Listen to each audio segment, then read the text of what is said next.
Return to the Wood by A.B. England. No matter what you do, don't drink the water. Are you nuts? We've been without for almost 2 days, and it'll be ages until we reach another well. I don't care. Do not drink the water. Yakira watched Isaac stalk off down the trail. She looked at the old moss-covered well and then to her big brother. But we can't last as long as you, Isaac, she tried to reason. Do you want Benari and me to get sick? Isaac stopped. His shoulders drooped and he hung his head. No, he said. He sighed and turned back around. When he looked up, his eyes got big and he ran toward them. Yakira reeled back away from the flailing human as he flung himself at Benari. Isaac's hands clamped down over Benari's tentacles, stopping him from drawing up the bucket.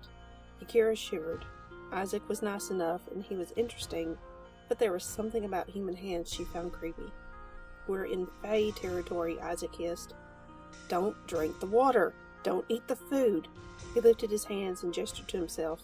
In the days since he'd popped out of nowhere in their back garden, he'd lost a lot of weight. His eyes were sunken and his bones stood out in stark relief. Do you want to end up like me?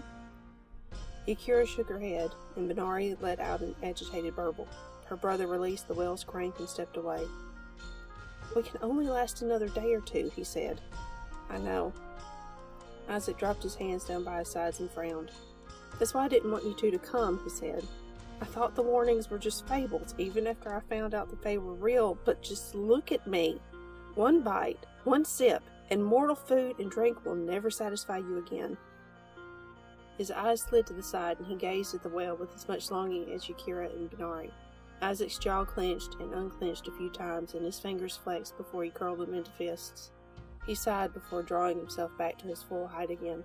I'll walk you two back home, he said, and took off back in the direction they'd come.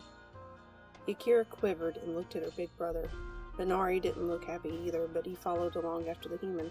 When she didn't follow, he paused and reached out toward her.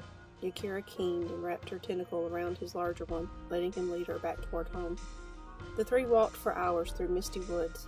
The sun began to set, painting the path in burgundy and deep blues. They could see a small clearing ahead and trudged toward it, exhausted and longing to set up camp for the night. Yet when they arrived, all three shivered to see a quaint little well identical to the one they'd seen earlier that day.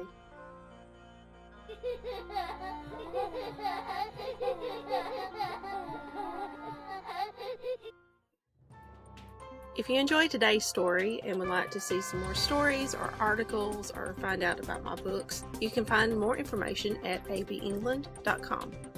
Thank you for watching. Please like, share, and subscribe.